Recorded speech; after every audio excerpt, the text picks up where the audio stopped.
Buenas noches, Buenas noches, doctor. Buenas noches, doctor.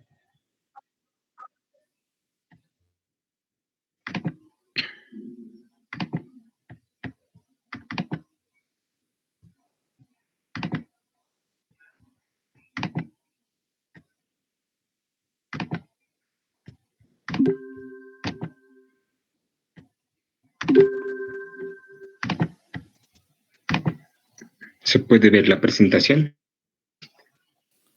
No, doctor. Ahora sí. Sí, Sí, doctor.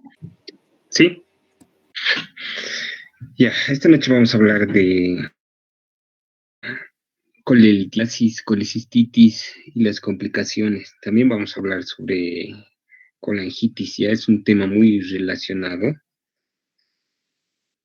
que prácticamente la colelitiasis y la coledocolitiasis son cosas que generalmente van de la mano y en un solo paciente. Entonces son dos temas que vamos a avanzar hoy día, ¿ya? El tema de hemorragia digestiva baja, les voy a mandar hoy día la tarea, al mismo tiempo que colelitiasis y sus complicaciones, y van a tener toda la semana hasta el miércoles, hasta el jueves de la próxima semana para poder hacer las tareas, ¿ya? Entonces vamos a avanzar hoy día dos temas, el tema de colelitiasis, colecistitis, colangitis aguda. Si ustedes buscan en temas actuales, pueden encontrar todo lo que vamos a hablar, está en las guías de Tokio del año 2018. Esto lo pueden descargar de manera gratuita. Está disponible en PDF si ponen en Google directamente. Para empezar, la colecistitis aguda es una inflamación de la vesícula por cálculos biliares. Puede estar producida también por isquemia, infecciones, parásitos, trastornos de la motilidad y lesión química directa de la mucosa. La causa más frecuente es la presencia de un lito. Bueno, primero hay que decir que la vesícula pues tiene tres partes, ¿no? El fondo, el cuerpo y esta parte que se llama el indíbulo, ¿no? Que es una porción que es más estrecha. Y lo que sucede es que en ese infundíbulo, en esta parte de acá, en el cuello, ¿no?, de la vesícula, infundíbulo, cuello, existe un lito trancado. Esto va a hacer que incremente la presión dentro de la vesícula, esto va a distender a la vesícula y va a inflamar la pared vesicular y va a producir la colecistitis. Entonces, ese es el mecanismo.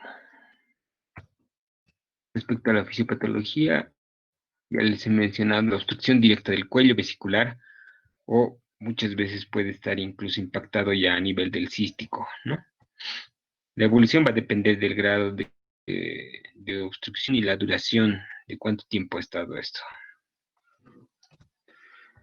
La etiología, el 90-95% está producido por litos en la vesícula. Algunos factores de riesgo son pacientes mayores de 40 años, mujeres es más frecuente, la obesidad con pacientes con índice de masa corporal mayor a 34 con obesidad moderada hacen que tengan mayor predisposición a esto. Pero también existe la inflamación de la vesícula sin presencia de litos, que generalmente esto se da en pacientes con policontusión, politraumatizados, sepsis de cualquier foco, ya sea pulmonar, abdominal o cualquier otro foco, quemaduras extensas, ¿no? Por el reposo que se va a producir generalmente en la cama, porque estos pacientes muchas veces van a estar varios días sin comer, sin alimentarse. Puede existir una acumulación de bilis y esa bilis se vuelve una bilis densa y eso puede producir una inflamación de la vesícula. El diagnóstico, como ustedes saben y van a revisar también con más detalle en semiología, tenemos el signo de Murphy, que es la colocación de ambas manos, ¿no? Por debajo de la región costal derecha y pedirle al paciente que meta aire y luego bote el aire y luego haga una inspiración, haga una expiración, luego nuevamente haga una inspiración y ese punto de McBurney, ese punto vesicular es doloroso, ¿no? Entonces eso nos hace sospechar de que el paciente tiene una colestitis aguda. Sin embargo, esto tiene una especificidad de un 87% y una sensibilidad de un 20,5%, debido a que también, por ejemplo, el signo de Murphy puede estar presente en una hepatitis aguda, ¿no? Donde hay una inflamación de la vesícula, nosotros hacemos el signo de Murphy y va a salir positivo. Hoy en día, y si ustedes revisan un poco más las guías de Tokio del año 2018, se tiene el diagnóstico sospechoso, el diagnóstico definitivo. El diagnóstico se va a basar en tres cosas: signos locales de inflamación, datos sistémicos y datos imagenológicos. Los signos de inflamación, la clínica signo de Murphy, positivo. En algunos casos, la vesícula suele inflamarse tanto y durante tanto tiempo que puede llegar a palparse una masa en el hipocondrio derecho. La vesícula se puede llegar a palpar, ¿no? Signos sistémicos de inflamación, va a estar con fiebre, con una PCR mayor a 3 miligramos por decilitro, leucocitosis mayor a 10.000 o menor a 4.000. La ecografía tiene una especificidad alta y una sensibilidad alta para la detección de piedras en la vesícula. Generalmente existe un engrosamiento de la pared vesicular mayor a 3.5, es esto por si acaso de acá, ya no es 5 milímetros. Un engrosamiento de la pared vesicular mayor a 3.5 milímetros y muchas veces suele existir la presencia del signo de la doble pared, donde existen como dos paredes vesiculares y medio una imagen negra. Eso se llama el líquido pericolicístico cuando ya prácticamente está en una etapa muy avanzada esta inflamación. Entonces, se habla de 3 grados según las guías de Tokio. La colecistitis grave, con la disfunción de al menos de uno de los siguientes órganos. Como pueden ver ahí, puede haber una disfunción cardiovascular, neurológica, respiratoria, renal, hepática, hematológica, con todos esos datos que pueden observar ahí. Algunos de esos datos son clínicos, otros son datos de laboratorio. La colecistitis grado 2 o moderada, donde existe una leucocitosis mayor a 18.000, se puede llegar a palpar la vesícula en el cuadrante superior derecho. La duración del dolor es prolongada, es más de 72 horas. Y aquí hay que destacar algo importante, que a pesar de la administración de antiespasmódicos, antiinflamatorios, el dolor no cede. Inflamación local, colecistitis gangrenosa, enfisемatosa, peritonitis biliar, ¿no? Datos para pensar en que ha habido una perforación prácticamente. Y en la colestitis aguda leve, es un paciente sano sin disfunción de órganos y cambios inflamatorios leves a nivel de la vesícula. El tratamiento, como ustedes muy bien lo conocen y lo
muy...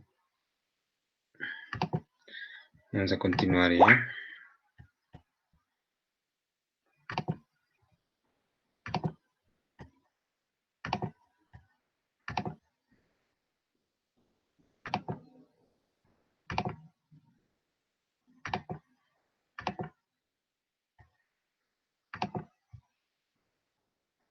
¿Se puede ver lo que estoy compartiendo? Sí, Ya. Como ustedes saben, el tratamiento de elección es pues la colecistectomía en todos los grados de severidad. Y eso debería realizarse entre las 72 a las 96 horas, ¿no? Como saben, existe dos maneras de operar, una que es la colecistectomía convencional y la otra es la colecistectomía laparoscópica. ¿Cómo se llegan a formar los litos dentro de la vesícula? Pues existen varios factores, como pueden ver aquí en el lado derecho. Existe un aumento del hidroximetilglutaril coenzima y esto hace que existe un incremento del colesterol, los ácidos biliares y la lecitina que se encuentra normal, ¿no? Otro es una disminución de la 7-alfa hidroxilasa, que es también una enzima que va a ayudar a degradar el colesterol. Sin embargo, bueno, el colesterol aquí va a estar normal, los ácidos biliares van a estar disminuidos y la lecitina va a estar normal. Y una disminución del MDR3 con un colesterol normal, ácidos biliares normales y una disminución de la lecitina. Entonces, estos tres factores van a hacer que primero exista una supersaturación de la bilis y esto va a llegar a formar la nucleación. Esto, en esta etapa, si nosotros le sacamos una ecografía al paciente, se puede observar como va la presencia de barro biliar, ¿ya? Luego ya empieza una etapa de nucleación y luego se empiezan a formar los microcálculos que también se pueden ver en la ecografía. Y por último, eh, existe lo que es la formación del cálculo biliar después de la formación del microcálculo, que ese ya va a dar una sombra sónica posterior. ¿Ya? Entonces,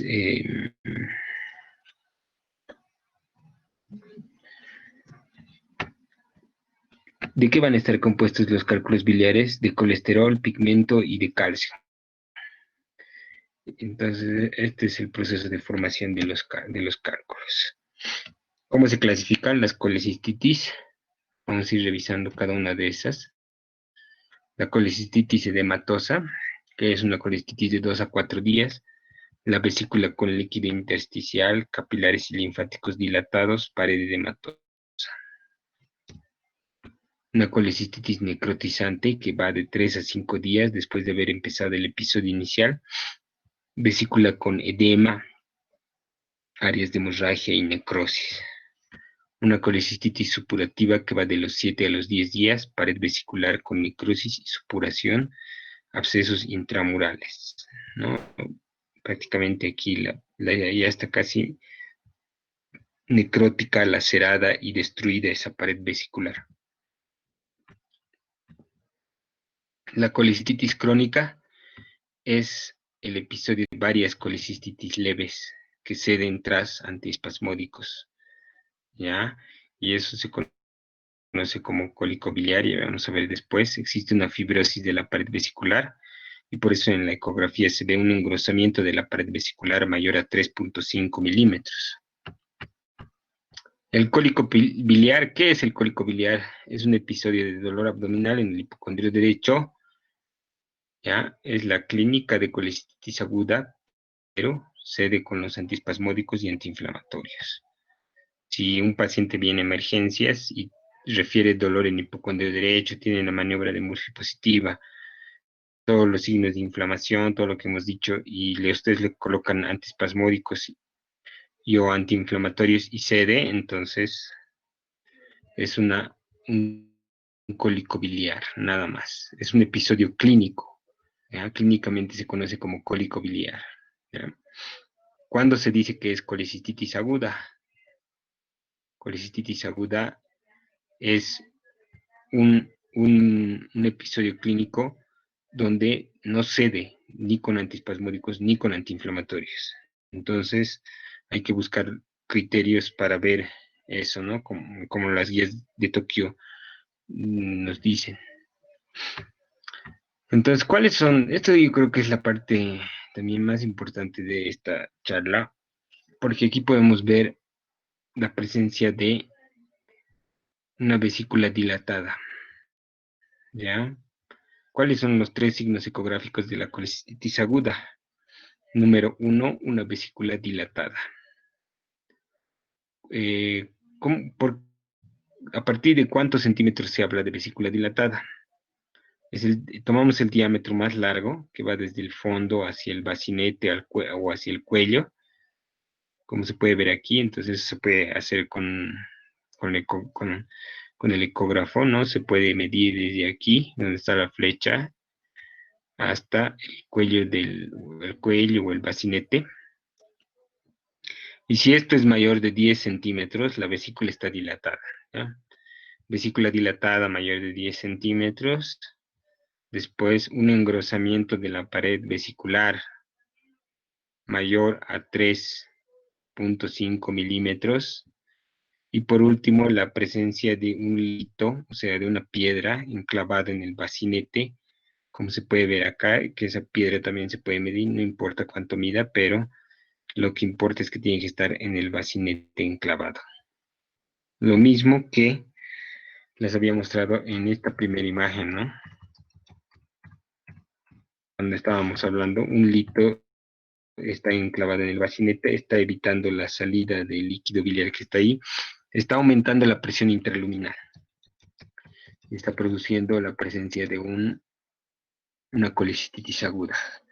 Entonces, eso es importante, los 3 datos de inflamación, los 3 datos para decir ecográficamente este paciente tiene colecistitis aguda: vesícula biliar dilatada mayor de 10 centímetros, la presencia de una pared vesicular más de 3.5 milímetros y un lito enclavado en el bacinete. En este caso también se puede observar barro biliar en esta vesícula, que es esa imagen hiperecogénica que ven aquí. En ecografía todo lo que es negro se llama hipoecogénico y lo que es blanco se denomina hiperecogénico y lo negro hipoecogénico. A diferencia de lo que se puede ver en la figura del lado derecho de arriba, se observa también una vesícula con múltiples litos que están dando sombra sónica posterior. Y bueno, esta pared puede estar engrosada más de 3.5 milímetros también. Sin embargo, no existe una dilatación vesicular como acá, y tampoco, bueno, se puede observar que hay litos en el cuerpo y en el cuello también, pero son exámenes complementarios, como ustedes saben, y lo que más importa es la clínica del paciente, ¿no? Si yo, por ejemplo, a este paciente de aquí arriba le coloco antiespasmódico y no cede con el antiespasmódico, entonces pasa a ser de un cólico biliar, clínicamente hablando, a una colecistitis aguda, ¿no? Independientemente. Muchas veces las imágenes, como sabemos, las imágenes de laboratorio son exámenes complementarios. También les he traído esta imagen de acá abajo, del lado derecho, porque muchas veces nos podemos llegar a confundir los litos, ecográficamente hablando, con la presencia de un pólipo vesicular, ¿no? Eso es un pólipo que está en la vesícula. La diferencia de esto es que eh, esta imagen hiperecogénica, que es dependiente de la pared vesicular, no va a dar una sombra sónica, y que si nosotros cambiamos de posición al paciente, siempre se va a mantener ahí. Pero, por ejemplo, a este paciente de aquí arriba, si nosotros le cambiamos de posición, o sea, los pacientes se hacen en decúbito dorsal la ecografía, le podemos poner decúbito lateral izquierdo, decúbito lateral derecho, entonces los litos se van a mover conforme nosotros movamos al paciente. En el caso del pólipo vesicular no se va a mover. En el laboratorio es importante pensar en que todos los pacientes pueden llegar a ser, con cólicos biliares, pueden llegar a ser potencialmente operables.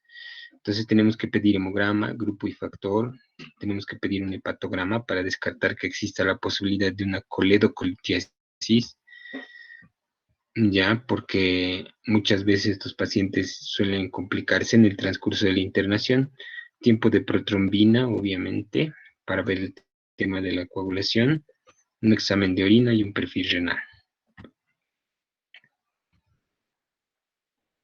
Vamos a hablar ahora de las complicaciones. La primera complicación que podría darse es la coledocolitiasis. ¿Qué es la coledocolitiasis? Es la salida de uno de estos litos, ¿no? Y los que más prevalencia tienen son los microlitos hacia el conducto biliar. Pasan por el cístico y después pasan al colédoco, ¿no? Por eso se llama coledocolitiasis.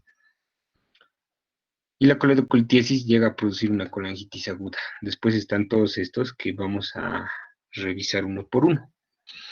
Como pueden ver, este síndrome de Mirici también es frecuente. Este es un síndrome agudo, ¿ya? O sea, se produce en días. Y existe síndrome de Mirici de 4 tipos. Esto se puede diagnosticar por ecografía, sin embargo es un poco difícil, pero generalmente se llega a diagnosticar durante un RCP.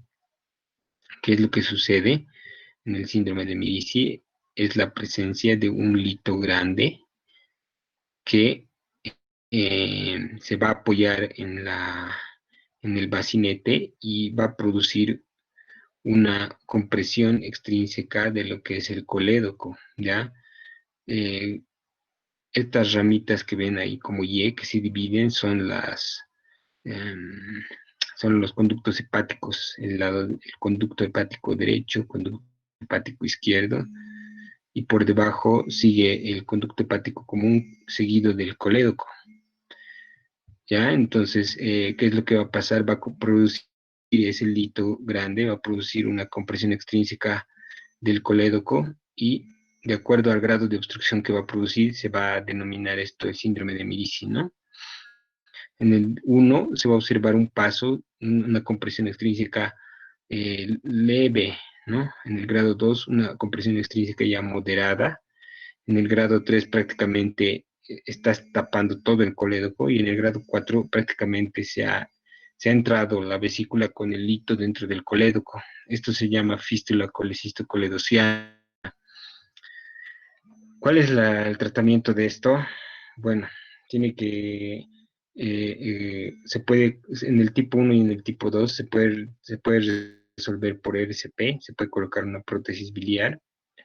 Y el tipo 3 y tipo 4 son tratamientos de cirugía, se tiene que hacer una cirugía biliodigestiva, como ven acá los conductos hepáticos lo han unido directamente a un asa de yeyuno, ¿no? O también se puede hacer en el tipo 1 y tipo 2, hablando de cirugías, la colocación de un drenaje biliar, una sonda en Tedeker para que vaya drenando la bilis por ahí hasta que se sane eso, ¿no?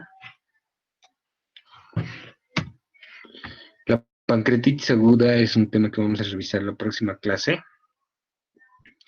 Como saben, la vesícula igual es otra complicación que está en relación a la coledocolitiasis también, que es la salida de los microlitos por los conductos policísticos llegando al colédoco y estos llegan a descender hasta la ampolla de Vater y producen una obstrucción mecánica de la salida del líquido pancreático. Esto activa las enzimas pancreáticas y se desencadena una pancreatitis aguda, ¿no? Es una complicación de la colecistitis también.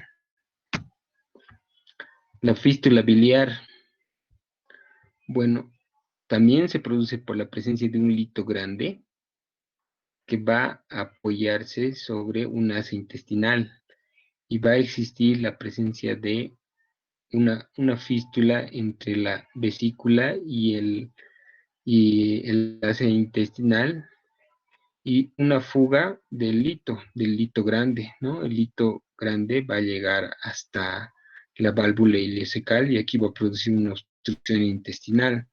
Estos pacientes generalmente tienen el antecedente de tener ictericia y luego posteriormente náuseas, vómitos y dolor abdominal. Esto se puede diagnosticar a través de una radiografía simple de abdomen, donde aquí se puede ver la imagen en pila de monedas con datos de obstrucción intestinal, ¿no? Y en este lado, esto es muy de libro, pero se puede ver también aire dentro de la vía biliar, ¿no? Prácticamente lo que sucede, como les decía, es una erosión por un lito grande. Ese es el requisito, ¿no? Que el lito sea grande y se apoya en la vesícula, la erosione, la perfore y por ende perfore también a la intestinal. Esto es raro, pero puede suceder. La perforación vesicular se puede diagnosticar por ecografía y esto se da cuando el lito también, cuando son varios litos o el lito ha vencido la pared vesicular y obviamente ha habido la salida de líquido y bueno, esto puede causar eh, bilioperitoneo se llama, ¿no? Porque va a haber un derramamiento de líquido biliar dentro de la cavidad abdominal por la perforación. Entonces, esta cirugía sí o sí tiene que ser abierta y es un poco más compleja. También existe lo que se llama el absceso pericolecístico, donde existe, como les había mencionado inicialmente, un signo de la doble pared con salida de líquido, y aquí se puede ver un espacio negro con la presencia de líquido por fuera de la vesícula, con la presencia de un engrosamiento muy importante de la pared vesicular. Bueno, lo que tiene que hacerse con esto es, obviamente tiene que operarse y muchas veces tiene que dejarse un drenaje, ¿no? Como lo que sabemos por cirugía, absceso drenado, absceso curado. Existe otra enfermedad, otra complicación que es la colecistitis enfisematosa. Esto generalmente se da en pacientes diabéticos y, bueno, existe la presencia de aire acá, ¿no? Entonces, dentro de la vesícula por la infección y la formación de bacterias anaerobias, ¿ya? Y esto puede llegar a producir una infección muy importante que se puede expandir también por otros lugares, ¿ya? Por eso les he puesto acá y generalmente se llega a diagnosticar con la tomografía. También existe la colecistitis alitiésica, que les había dicho que se producen en pacientes grandes quemados o pacientes politraumatizados. La colangitis aguda, ya pasamos al segundo tema, está dada por la inflamación y la infección de las vías biliares. De ahí viene el término de colangitis, ¿verdad? Por obstrucción y crecimiento bacteriano, que va a estar dada por un estancamiento de la bilis y por una extravasación y salida del líquido biliar, de las bacterias que se encuentran en la bilis, estancadas a nivel del colédoco, por la salida de estas hacia la circulación sistémica. Incremento de las bacterias en el conducto biliar, elevación de la presión intraductal que permite translocación bacteriana o endotoxinas al sistema vascular y linfático. Las causas de la colangitis como tal pueden ser la complicación de la colitiasis, ¿ya? Todo lo que vaya a afectar al colédoco está aquí, ¿ya? Oclusión maligna del colédoco, que puede estar dado por cáncer de vesícula, ampuloma, cáncer de páncreas, un tumor duodenal que esté produciendo una compresión extrínseca, ¿ya? La pancreatitis misma puede llegar a producir una ictericia pasajera, un divertículo duodenal, eh, una obstrucción benigna postoperatoria, ¿no? De estructuras que puedan ser comprimidas a nivel del colédoco. Todo esto nos puede llegar a producir colangitis. La mortalidad 2.7 al 10%, post-RCP disminuye a 2.5. Igual que para la colecistitis existe un signo que, bueno, una triada que es la triada de Charcot en este caso, que consiste en fiebre, dolor abdominal e ictericia. tiene una alta especificidad, pero una baja sensibilidad, ¿no? Como ya habíamos hablado antes, igual puede existir una alta especificidad para dar un diagnóstico positivo, una baja sensibilidad para dar un diagnóstico negativo. A eso se refiere, ¿ya? Pero, por ejemplo, una hepatitis aguda u otra enfermedad del hígado aguda también podría llegar a confundirnos, ¿no? Podría cursar con fiebre, dolor abdominal e ictericia, al igual que en la triada de Charcot, que, como sabemos, tiene una alta especificidad, pero una baja sensibilidad. El gol estándar para el diagnóstico de la colangitis aguda es observar en la RSP la salida de pus por la papila de Bater, la remisión de síntomas luego del drenaje de la vía biliar y la remisión con antibióticos solo en pacientes en los que el único sitio de la infección fue la vía biliar. El diagnóstico se da por, nuevamente, tres datos de inflamación, datos de colestasis y las imágenes. En la inflamación vamos a ver que el paciente tiene escalofríos, leucocitosis mayor a 10.000 o menor a 4.000, la presencia de una bilirrubina mayor a 2 miligramos por decilitro, la presencia de elevación de las transaminasas, la fosfatasa alcalina y la gamma-glutamina transpeptidasa mayor a 3 veces, dilatación de la vía biliar, evidencia de un litotumor o una prótesis que está obstruyendo la vía biliar. Al igual que en la colecistitis, la colangitis tiene 3 grados. Uno que es grave, donde existe alteración de uno de estos órganos. La grado 2 existe una leucocitosis mayor a 10.000, una leucopenia menor a 4.000, paciente mayor a 75 años, fiebre mayor a 38 grados, hiperbilirrubinemia mayor a 5 miligramos y hipoalbuminemia menor a 7 gramos por decilitro. Y en el grado 1 no cumple con los criterios del 2 ni el 3, pero tiene datos para pensar en una coledocolitiasis. En estos pacientes lo que hay que hacer es iniciar cefalosporinas más metronidazol, ¿ya? Cefalosporinas de tercera generación como la ceftriaxona más metronidazol para eliminar a los gram positivos, para eliminar a los gram negativos y anaerobios. O cuando está muy grave el paciente se puede iniciar piperacilina más tazobactam, que este medicamento prácticamente se va a eliminar por vía biliar y además tiene una bondad que no va a tener una eliminación por vía renal, entonces se puede utilizar en pacientes con falla renal, pacientes adultos mayores, ¿no? Y la amoxicilina con el ácido clavulánico. Tiene que iniciarse cristaloides, como solución fisiológica, Ringer normal, Ringer lactato. Las guías de Tokio recomiendan el drenaje de la vía biliar independientemente del grado de severidad. Aunque sea grado 1, grado 2 o grado 3, tiene que hacerse el drenaje de la vía biliar. Y se recomienda el drenaje inicialmente mediante RSP. En caso de que no suele ser posible el drenaje por RSP, se puede realizar un drenaje percutáneo. Como pueden ver acá en el grado 1, 2 y 3, lo principal es un soporte general con soluciones, antibióticos, y todos terminan en que se debe hacer un tratamiento endoscópico mediante RSP para el drenaje de la vía biliar.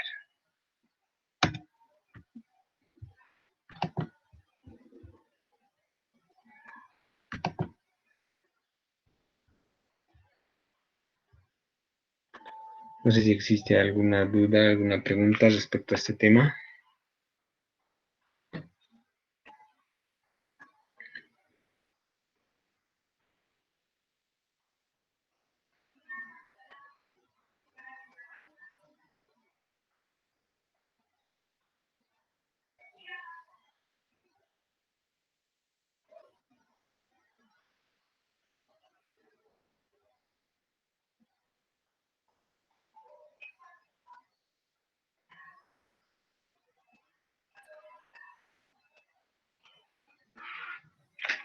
No existe ninguna duda, ninguna pregunta respecto a este tema. Entonces, todo eso lo pueden encontrar en las guías de Tokio del año 2018. Son las guías de colecistitis y colangitis. Entonces, si no hay nada más, vamos a llamar lista. Por favor.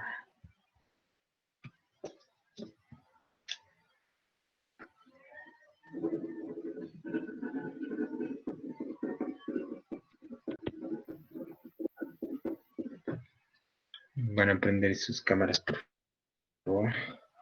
¿Tiene barriga? Presidenta,